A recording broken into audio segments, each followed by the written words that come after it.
ओम शांति 29 फरवरी 2024। ईश्वरीय ज्ञान। आज की मुरली। मीठे बच्चे, माया दुश्मन तुम्हारे सामने है, इसलिए अपनी बहुत बहुत संभाल करनी है।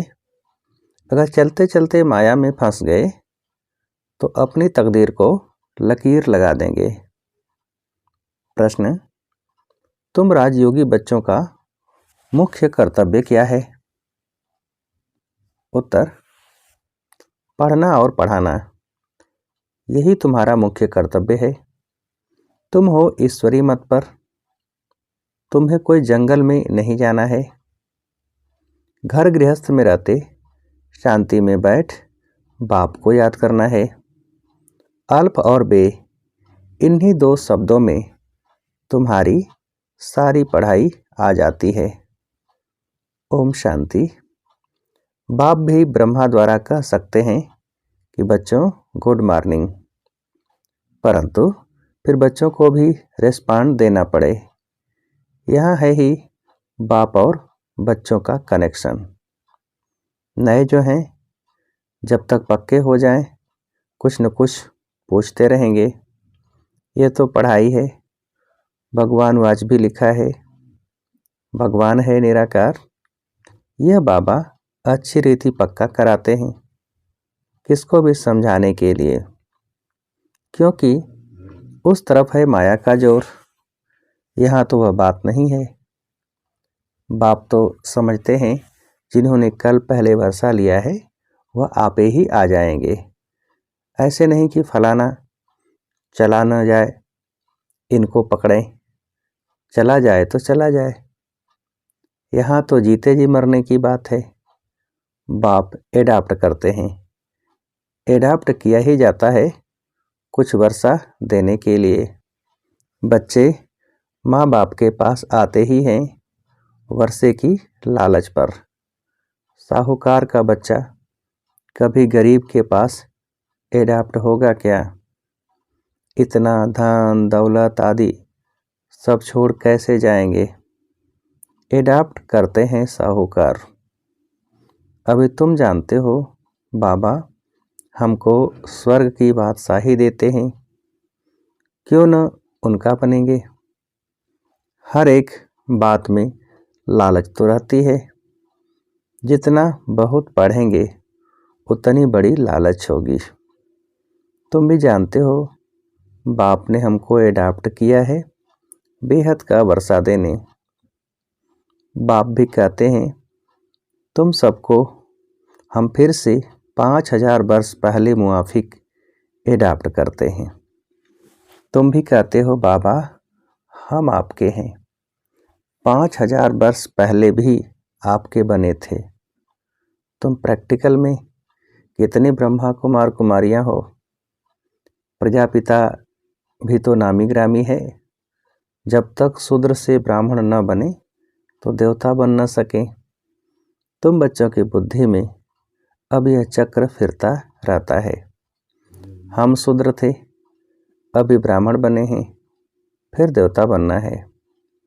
सतयुग में हम राज्य करेंगे तो इस पुरानी दुनिया का विनाश जरूर होना है। पूरा निश्चय नहीं बैठता है तो फिर चले जाते हैं। कई कच्चे हैं जो गिर जाते हैं। यह भी ड्रामा में नूद है। माया दुश्मन सामने खड़ी है तो वह अपनी तरफ खींच लेती है। बाप घड़ी घड़ी पक्का कराते हैं माया में फंस नहीं पड़ना, नहीं तो अपनी तकदीर को लकीर लगा देंगे। बाप ही पूछ सकते हैं कि आगे कब मिले हो, और कोई को पूछने का अक्ल आएगा ही नहीं। बाप कहते हैं मुझे भी फिर से गीता सुनाने आना पड़े, आकर रावण की जेल से छुड़ाना पड़े। बेहद का बाप बेहद की बात समझाते हैं। अभी रावण का राज्य है, पतित राज्य है, जो आधा कल्प से शुरू हुआ है। रावण को 10 शीश दिखाते हैं, विष्णु को 4 भुजा दिखाते हैं। ऐसे कोई मनुष्य होता नहीं। यह तो प्रवृत्ति मार्ग दिखाया जाता है। यह है एम ऑब्जेक्ट, विष्णु द्वारा पालना। विष्णुपुरी को कृष्णपुरी भी कहते हैं। श्री कृष्ण को तो दो बाएं ही दिखाएंगे ना। मनुष्य तो कुछ भी समझते नहीं हैं। बाप हर एक बात समझाते हैं। वह सब है भक्ति मार्ग। अभी तुमको ज्ञान है, तुम्हारी एम ऑब्जेक्ट ही है नर से नारायण बनने की। यह गीता पाठशाला है ही जीवन मुक्ति प्राप्त करने के लिए। ब्राह्मण तो जरूर चाहिए। यह है रुद्र ज्ञान यज्ञ। शिव को रुद्र भी कहते हैं। अब बाप पूछते हैं, ज्ञान यज्ञ श्री कृष्ण का है या शिव का है? शिव को परमात्मा ही कहते हैं, शंकर को देवता कहते हैं। उन्होंने फिर शिव और शंकर को इकट्ठा कर दिया है। अब बाप कहते हैं, हमने इनमें प्रवेश किया है। तुम बच्चे कहते हो बाप दादा। वह कहते हैं शिव शंकर। ज्ञान सागर तो है ही एक। अभी तुम जानते हो ब्रह्मा सो विष्णु बनते हैं। ज्ञान से चित्र भी बरोबर बनाते हैं। विष्णु की नाभि से ब्रह्मा निकला, इसका अर्थ भी कोई समझ नहीं सकते। ब्रह्मा को शास्त्र हाथ में दिए हैं। अभी शास्त्रों का सार बाप बैठ सुनाते हैं या ब्रह्मा? यह भी मास्टर ज्ञान सागर बनते हैं। बाकी चित्र इतने ढेर बनाए हैं, वह कोई यथार्थ है नहीं। वह सब हैं भक्ति मार्ग के। मनुष्य कोई 8-10 भुजा वाले होते नहीं। यह तो सिर्फ प्रवृत्ति मार्ग दिखाया है। रावण का भी अर्थ बताया है। आधा कल्प है रावण राज्य रात, आधा कल्प है राम राज्य दिन। बाप हर एक बात समझाते हैं। तुम सब एक बाप के बच्चे हो। बाप ब्रह्मा द्वारा विष्णुपुरी की स्थापना करते हैं और तुमको राजयोग सिखाते हैं। जरूर संगम पर ही राजयोग सिखाएंगे। द्वापर में गीता सुनाई, यह तो रंग हो जाता है। बाप सच बतलाते हैं। बहुतों को ब्रह्मा का, श्री कृष्ण का साक्षात्कार होता है। ब्रह्मा का सफ़ेद पोष ही देखते हैं। शिव बाबा तो है बिंदी। बिंदी का साक्षात्कार हो तो कुछ समझ न सकें। तुम कहते हो हम आत्मा हैं। अब आत्मा को किसने देखा है? कोई ने नहीं। वह तो बिंदी है। समझ सकते हैं ना? जो जिस भावना से जिसकी पूजा करते हैं, उनको वही साक्षात्कार होगा। दूसरा अगर रूप देखें तो मूंझ पड़े। हनुमान की पूजा करेगा तो उनको वही दिखाई पड़ेगा। गणेश के पुजारी को वही दिखाई पड़ेगा। बाप कहते हैं, हमने तुमको इतना धनवान बनाया। हीरे जवाहरों के महल थे, तुमको अनगिनत धन था। तुमने अभी वह सब कहाँ गंवाया? अभी तुम कंगाल बन गए हो, भीख मांग रहे हो। बाप तो कह सकते हैं ना, अभी तुम बच्चे समझते हो बाप आए हैं, हम फिर से विश्व के मालिक बनते हैं। यह ड्रामा अनादि बना हुआ है। हर एक ड्रामा में अपना पार्ट बजा रहे हैं। कोई एक शरीर छोड़ जाकर दूसरा लेते हैं। इसमें रोने की क्या बात है? सतयुग में कभी रोते नहीं। अभी तो मोहजीत बन रहे हो। मोहजीत राजाएं यह लक्ष्मी नारायण आदि हैं। वहाँ मोह होता नहीं। बाप अनेक प्रकार की बातें समझाते रहते हैं। बाप है निराकार। मनुष्य तो उसे नाम रूप से न्यारा कह देते हैं, लेकिन नाम रूप से न्यारी कोई चीज़ थोड़ी ही होती है। हे भगवान, ओ गॉड फादर कहते हैं ना, तो नाम रूप है ना। लिंग को शिव परमात्मा, शिव बाबा भी कहते हैं। बाबा तो है ना बरोबर। बाबा के जरूर बच्चे भी होंगे। निराकार को निराकार आत्मा ही बाबा कहती है। मंदिर में जाएंगे तो उनको कहेंगे शिव बाबा, फिर घर में आकर बाप को भी कहते हैं बाबा। अर्थ तो समझते नहीं, हम उनको शिव बाबा क्यों कहते हैं। बाप बड़े थे, बड़ी पढ़ाई 2 अक्षर में पढ़ाते हैं, अल्फ और बे। अल्फ को याद करो तो बे बादशाही तुम्हारी है। ये बड़ा भारी इम्तहान है। मनुष्य बड़ा इम्तहान पास करते हैं तो पहले वाली पढ़ाई कोई याद थोड़े ही रहती है। पढ़ते पढ़ते आखिरी तंत यानी कि सार बुद्धि में आ जाता है। यह भी ऐसे है, तुम पढ़ते आए हो, अंत में फिर बाप कहते हैं मनमना भव, तो देह का अभिमान टूट जाएगा। ये मनमना भव की आदत पड़ी होगी तो पिछाड़ी में भी बाप और वर्षा याद रहेगा। मुख्य है ही यह कितना सहज है। उस पढ़ाई में भी अभी तो पता नहीं क्या क्या पढ़ते हैं। जैसे राजा वैसा वह अपनी रस्म चलाते हैं। आगे मण, सेर, पाव का हिसाब चलता था, अभी तो किलो आदि क्या क्या निकल पड़ा है। कितने अलग अलग प्रांत हो गए हैं। दिल्ली में जो चीज़ 1 रुपया सेर बॉम्बे में मिलेगी 2 रुपया सेर, क्योंकि प्रांत अलग अलग हैं। हर एक समझते हैं हम अपने प्रांत को भूख थोड़े ही मारेंगे। कितने झगड़े आदि होते हैं, कितना रोला है। भारत कितना साल्वेंट था, फिर 84 का चक्र लगाते इंसॉल्वेंट बन पड़े हैं। कहा जाता है हीरे जैसा जन्म अमोलक, कौड़ी बदले खोया रे। बाप कहते हैं तुम कौड़ियों के पिछाड़ी क्यों मरते हो। अब तो बाप से वर्षा लो, पावन बनो, बुलाते भी हो हे पतित पावन आओ, पावन बनाओ। तो इससे सिद्ध है पावन थे अब नहीं हैं, अभी है ही कलयुग। बाप कहते हैं मैं पावन दुनिया बनाऊंगा तो पति दुनिया का जरूर विनाश होगा। इसलिए ही यह महाभारत लड़ाई है जो इस रुद्र ज्ञान यज्ञ से प्रज्वलित हुई है। ड्रामा में तो यह विनाश होने की भी नूंद है।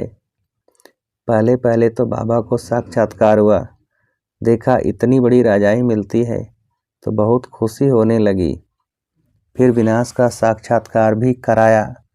मनमना भव, मध्याजी भव, यह गीता के अक्षर हैं। कोई कोई अक्षर गीता के ठीक हैं। बाप भी कहते हैं तुमको यह ज्ञान सुनाता हूँ, यह फिर प्राय लोप हो जाता है। कोई को भी पता नहीं है कि लक्ष्मी नारायण का राज्य था तो और कोई धर्म नहीं था। उस समय जनसंख्या कितनी थोड़ी होगी, अब कितनी है। तो यह चेंज होनी चाहिए, जरूर विनाश भी चाहिए। महाभारत लड़ाई भी है, जरूर भगवान भी होगा। शिव जयंती मनाते हैं तो शिव बाबा ने क्या आकर किया वह भी नहीं जानते हैं। अब बाप समझाते हैं। गीता से श्री कृष्ण की आत्मा को राजाई मिली। माता पिता कहेंगे गीता को, जिससे तुम फिर देवता बनते हो। इसलिए चित्र में भी दिखाया है श्री कृष्ण ने गीता नहीं सुनाई। श्री कृष्ण गीता के ज्ञान से राजयोग सीखिया बना। कल फिर श्री कृष्ण होगा। उन्होंने फिर शिव बाबा के बदले श्री कृष्ण का नाम डाल दिया है। तो बाप समझाते हैं यह तो अपने अंदर पक्का निश्चय कर लो, कोई उल्टी सुल्टी बात सुनाकर तुम्हें गिरा न दे। बहुत बातें पूछते हैं, विकार बिगर सृष्टि कैसे चलेगी, यह कैसे होगा। अरे तुम खुद कहते हो वह वाइसलेस दुनिया थी, परंतु संपूर्ण निर्विकारी कहते हो ना, फिर विकार की बात कैसे हो सकती है। अब तुम जानते हो बेहद के बाप से बेहद की बादशाही मिलती है, तो ऐसे बाप को क्यों नहीं याद करेंगे। यह है ही पति दुनिया। कुंभ के मेले पर कितने लाखों जाते हैं। अब कहते हैं वहाँ एक नदी गुप्त है। अब नदी गुप्त हो सकती है क्या। यहाँ भी गौमुख बनाया है। कहते हैं गंगा यहाँ आती है। अरे गंगा अपना रास्ता लेकर समुद्र में जाएगी, यहाँ तुम्हारे पास पहाड़ पर आएगी। भक्ति मार्ग में कितने धक्के हैं। ज्ञान, भक्ति, फिर है वैराग्य। एक है हद का वैराग्य, दूसरा है बेहद का। सन्यासी घर बार छोड़ जंगल में रहते हैं। यहाँ तो वह बात नहीं। तुम बुद्धि से सारी पुरानी दुनिया का सन्यास करते हो। तुम राजयोगी बच्चों का मुख्य कर्तव्य है पढ़ना और पढ़ाना। अब राजयोग कोई जंगल में थोड़े ही सिखाया जाता है। यह स्कूल है, ब्रांचेज निकलती रह जाती है। तुम बच्चे राजयोग सीख रहे हो। शिव बाबा से पढ़े हुए ब्राह्मण ब्राह्मणियाँ सिखाते हैं। एक शिव बाबा थोड़े ही सबको बैठ सिखाएगा। तो यह हुई पांडव गवर्नमेंट। तुम हो ईश्वरी मत पर। यहाँ तुम कितना शांति में बैठे हो। बाहर तो अनेक हंगामे हैं। बाप कहते हैं 5 विकारों का दान दो तो ग्रहण छूट जाएगा। मेरे बनो तो मैं तुम्हारी सब कामनाएं पूरी कर दूंगा। तुम बच्चे जानते हो अभी हम सुखधाम में जाते हैं। दुखधाम को आग लगनी है। बच्चों ने विनाश का साक्षात्कार भी किया है। अब टाइम बहुत थोड़ा है, इसलिए याद की यात्रा में लग जाएंगे तो विक्रम विनाश होंगे और ऊंच पद पाएंगे। अच्छा, मीठे मीठे सिकिलधे बच्चों प्रति माता पिता बाप दादा का याद प्यार और गुड मॉर्निंग। रूहानी बाप के रूहानी बच्चों को नमस्ते। हम रूहानी बच्चों की रूहानी बाप को नमस्ते। धारणा के लिए मुख्य सार। पहली पॉइंट, बाप के वर्षे का पूरा अधिकार लेने के लिए जीते जी मरना है, एडाप्ट हो जाना है। कभी भी अपनी ऊंची तकदीर को लकीर नहीं लगानी है। दूसरी पॉइंट, कोई भी उल्टी सुल्टी बात सुनकर संशय में नहीं आना है। जरा भी निश्चय न हिले, इस दुख धाम को आग लगने वाली है, इसलिए इससे अपना बुद्धि योग निकाल लेना है। वरदान, समय प्रमाण अपने भाग्य का सिमरण कर खुशी और प्राप्तियों से भरपूर बनने वाले स्मृति स्वरूप भव। विस्तार, भक्ति में आप स्मृति स्वरूप आत्माओं के यादगार रूप में भक्त अभी तक आपके हर कर्म की विशेषता का सिमरण करते अलौकिक अनुभवों में खो जाते हैं। तो आपने प्रैक्टिकल जीवन में कितने अनुभव प्राप्त किए होंगे। सिर्फ जैसा समय जैसा कर्म वैसे स्वरूप के स्मृति इमर्ज रूप में अनुभव करो तो बहुत विचित्र खुशी विचित्र प्राप्तियों का भंडार बन जाएंगे और दिल से यही अनहद गीत निकलेगा कि पाना था सो पा लिया।